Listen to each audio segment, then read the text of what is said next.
Hello students, how are you all? Guys, myself Jiten Singh, your English teacher. बच्चों, आज हम इस video में आपके 12th क्लास के first chapter a girl with a basket के शॉर्ट आंसर टाइप क्वेश्चंस को डिस्कस करने जा रहे हैं. So let's come on the point. First question is, where was the writer going? From where did he start? And how did he travel? तो बच्चों, first question में पूछा जा रहा है कि लेखक कहाँ जा रहा था और उसने यात्रा कहाँ से शुरू की और उसने यात्रा किस प्रकार की. तो गाइज, इसका आंसर है the writer was going from New Delhi to Ranikhet. लेखक नई दिल्ली से रानीखेत जा रहा था. ए हिल स्टेशन, जो एक पहाड़ी स्थल है, पहाड़ी स्थान है. ऑन द हिमालयास, और यह स्थान यानी रानीखेत हिमालय पर स्थित है, काफ़ी ऊंचाई पर. He travelled up to Bareilly by train and then by car to Ranikhet. वह बरेली तक रेलगाड़ी से और फिर वहाँ से रानीखेत तक कार से गया था. So next question is, give a brief description of the train William C Douglas was traveling by. It means उस रेलगाड़ी के बारे में बताइए जिस रेलगाड़ी से विलियम सी डगलस यात्रा कर रहे थे. तो guys, the train by which William C Douglas was traveling was a slow moving train and stopped at all the way stations. वह ट्रेन जिससे विलियम सी डगलस यात्रा कर रहे थे बहुत धीमे धीमे चल रही थी. And stopped at all the way stations, और वह रास्ते के सभी स्टेशनों पर रुकती थी. Next question is, what did the writer do to get a feel of the pulse of the nation. यानी कि लेखक ने लोगों की भावनाओं को जानने के लिए क्या क्या किया, या फिर what did the writer do at every stop page and why. लेखक हर स्टेशन पर क्या करता था और क्यों करता था. तो गाइस, दोनों क्वेश्चंस का आंसर है William C Douglas got down from his compartment at every stoppage. यानी विलियम सी डगलस हर स्टेशन पर अपने रेलगाड़ी के डिब्बे से नीचे उतरता था. He talk to the people of every class to get a feel of the pulse of the nation.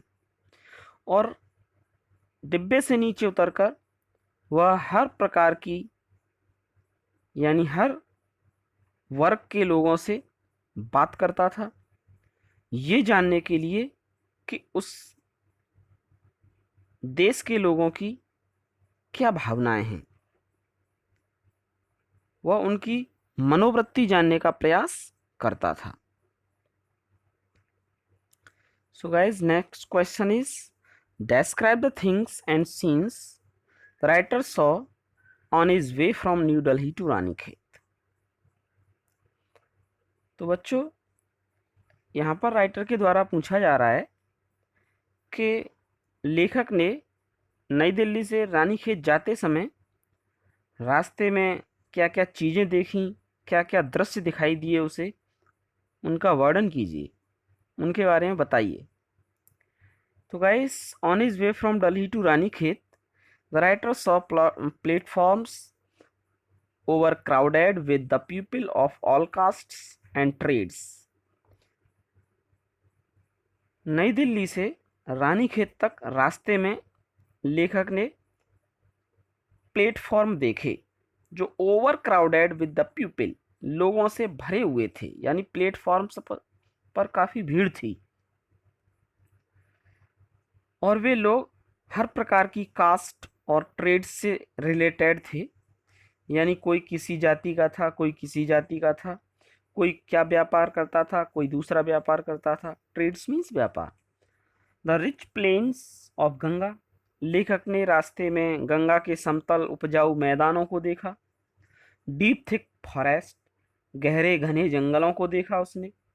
With wild animals and houses made of mud walls, जंगली जानवरों को देखा और ऐसे घरों को देखा जो मिट्टी की दीवारों से बने हुए थे, यानी कच्चे घर देखे उसने। Question number 5, what disturb the continuity of the writer's conversation at one of the stations. लेखक हर स्टेशन पर लोगों से बात करता था, लेकिन एक स्टेशन पर उसकी इस निरंतरता को भंग कर दिया गया। वो क्या चीज थी जिसने उसकी इस वार्तालाप में दखलंदाजी डाल दी थी?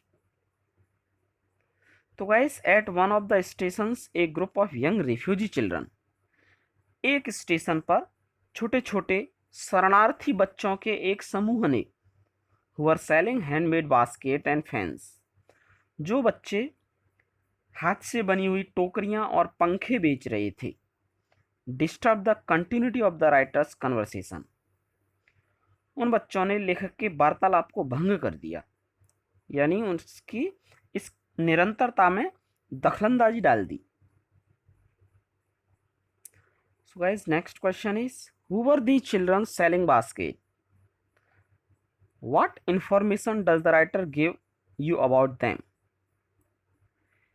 जो बच्चे टोकरियां बेच रहे थे वो कौन थे और राइटर हमें आप उन बच्चों के बारे में क्या जानकारी देता है? तो guys, these children selling basket were refugee children, ये बच्चे जो टोकरियां बेच रहे थे ये शरणार्थी बच्चे थे। They were the sons and daughters of the people who were compelled to run away from Pakistan at the time of partition, और ये बच्चे उनके पुत्र और पुत्रियां थे उन लोगों के जो लोग बंटवारे के समय पाकिस्तान से बेबस होकर भारत आ गए थे, ये उन्हीं के बच्चे थे। So guys, next question is, what was the pitiable condition और we can say plight of the refugees, यानी इन शरणार्थी बच्चों की क्या दशा थी, क्या हालत थे इनके। What were they doing for a living, और वे अपनी रोजी रोटी कमाने के लिए क्या कर रहे थे। तो बच्चों, आंसर है द कंडीशन यानी plight of refugees was very pitiable, इन शरणार्थी बच्चों की दशा बहुत ही दयनीय थी। For a living they were making simple articles and selling them in the market, रोजी रोटी कमाने के लिए वो साधारण वस्तुएं बनाया करते थे और उन्हें मार्केट में बेचते थे। Guys, next question is, what facts did the writer discover about the peasant refugees, लेखक को उन शरणार्थी किसानों के बारे में क्या सच्चाई पता चली थी। तो आंसर है the writer discovered that the income of the peasant refugees was very low, लेखक को पता चला कि इन शरणार्थी किसानों की इनकम बहुत कम थी। They could hardly earn 1 square meal a day, वे मुश्किल से 2 समय का खाना ही कमा पाते थे, यानी 2 टाइम खाना खाने लायक ही कमा पाते थे। Guys, next question is what is an average annual income of an agricultural family as given by William C Douglas. William C Douglas के अनुसार एक किसान के परिवार की औसत आमदनी कितनी थी, एक साल में कितने पैसे कमा लेता था एक किसान। तो आंसर है according to William C Douglas the average annual income of an agricultural family was not more than $100। यानी विलियम सी डगलस के अनुसार एक साधारण किसान का परिवार एक साल में $100 ही कमा पाता था, इससे अधिक नहीं कमा पाता था। नेक्स्ट क्वेश्चन है why did the refugee children descend like locusts on the writer. यानी ये शरणार्थी बच्चे लेखक पर टिड्डियों की तरह क्यों टूट पड़े थे। आंसर है the refugee children thought that the writer was a rich man. इन शरणार्थी बच्चों ने सोचा कि यह लेखक तो पैसे वाला व्यक्ति है। He would buy articles of many children. उन्होंने सोचा कि ये हमारे सामान को खरीद लेगा। सो दे डिसेंडेड ऑन हिम लाइक लॉकर्ट्स। इसलिए वो बच्चे लेखक पर टिड्डियों की तरह टूट पड़े।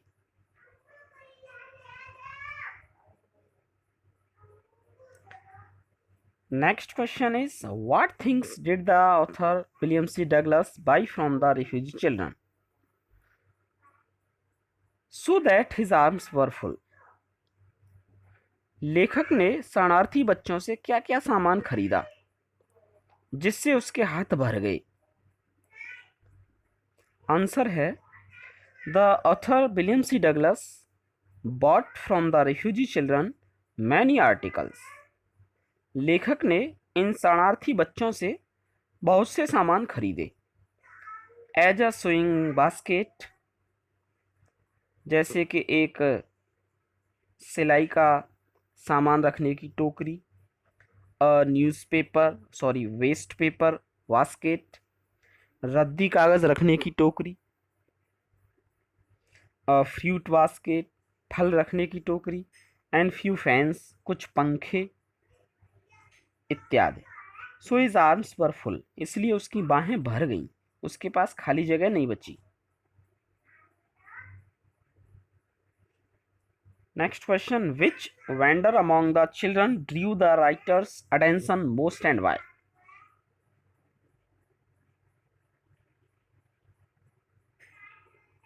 जितने भी बच्चे सामान बेच रहे थे उनमें ऐसा कौन सा फेरी वाला बच्चा था जिसने लेखक के ध्यान को सबसे ज़्यादा आकर्षित किया और क्यों किया। तो गाइस आंसर है ए 9-year-old beautiful girl Drew the writer's attention most. एक 9 वर्ष की छोटी बच्ची थी, उसने लेखक के ध्यान को बहुत आकर्षित किया। Because she was earnestly pleading and begging with tears in her eyes. क्योंकि वह बड़ी ईमानदारी से अपने सामान की प्रशंसा कर रही थी तथा आंखों में आंसू भरकर लेखक से निवेदन कर रही थी कि वह उसका सामान खरीद ले। Guys next question is what made the writer realize that he had given offence by extending the gratuity to the girl as a substitute for not buying the basket। ऐसी कौन सी बात थी जिससे लेखक ने ये रियलाइज किया कि टोकरी के बदले में बिना खरीदे उपहार के रूप में पैसे देकर उसने बहुत ही बुरा किया है। तो गाइस आंसर है the girl return the gratuity। So the writer felt that the girl was hardworking and self-respecting। जब बच्ची ने उस ग्रेचुटी को यानी दान को लौटा दिया तो लेखक को ये फील हुआ कि ये लड़की परिश्रमी है और स्वाभिमानी है।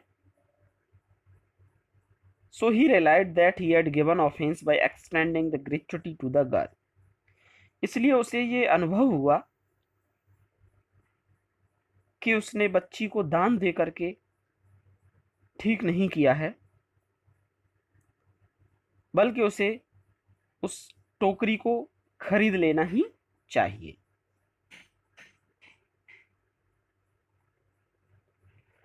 गाइस, नेक्स्ट क्वेश्चन है, what force the writer to buy the little girl's basket? ऐसी कौन सी चीज थी या क्या बात थी जिसने लेखक को टोकरी खरीदने के लिए बेबस कर दिया? गाइस, आंसर है the little girl return the gratuity given by the writer. छोटी लड़की ने लेखक द्वारा दिया गया दान वापस कर दिया। So he was force to buy her basket, इसलिए वह बेबस हो गया टोकरी खरीदने के लिए।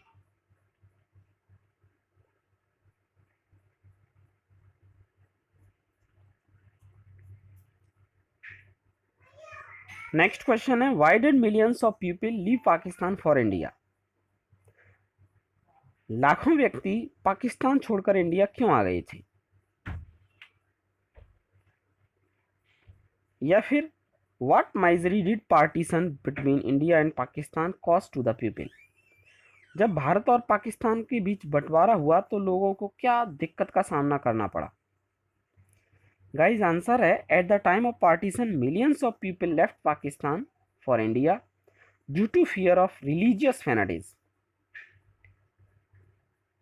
भारत पाकिस्तान बंटवारे के समय बहुत से लोग पाकिस्तान छोड़कर भारत आ गए क्योंकि उन्हें अपने धर्म बदलने का डर था।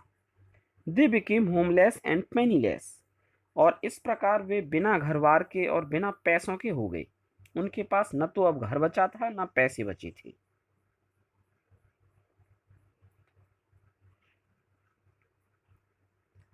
Next question, why did the writer fall in love with India?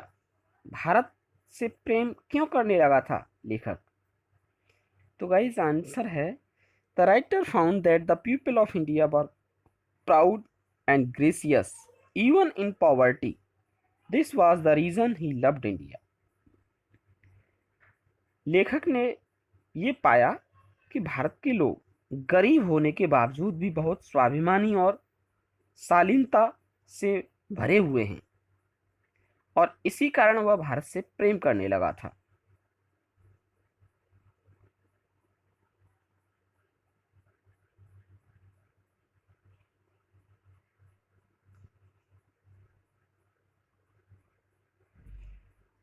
Next question, what did the writer think about the people of India? What picture of our country and the people as a whole did he carry back in his mind? लेखक भारत के लोगों के बारे में क्या सोचता है, और जब वह वापस गया तो वह भारत के लोगों की किस प्रकार की छवि अपने मन में लेकर के गया? या फिर what does the writer William C Douglas say in praise of the people of India? लेखक विलियम सी डगलस ने भारत के लोगों की प्रशंसा के बारे में क्या कहा था? तो गाइस, आंसर है the writer thought that the people of India were self respecting and very gentle. लेखक ने सोचा कि भारत के लोग आत्मविश्वास, आत्म स्वाभिमानी हैं और सज्जन हैं। दे प्रीफर्ड स्टारवेशन टू बैगिंग, वे भीख मांगने के बजाय भूखा मरना पसंद करते थे, लेकिन उन्हें भीख मांगना पसंद नहीं था। So guys, next question is what was the story told to the prime minister by William C Douglas? लेखक ने prime minister William C Douglas को क्या कहानी सुनाई भारत के बारे में? तो आंसर है the story of the 9-year-old girl child was handed the money back to the author was told to the Prime Minister. लेखक ने उस 9 वर्ष की बच्ची की कहानी प्राइम मिनिस्टर को सुनाई, जिस बच्ची ने लेखक के द्वारा दिए गए पैसों को वापस कर दिया था. So guys, it was the short questions with answer. Hope that you have well already known. Thank you.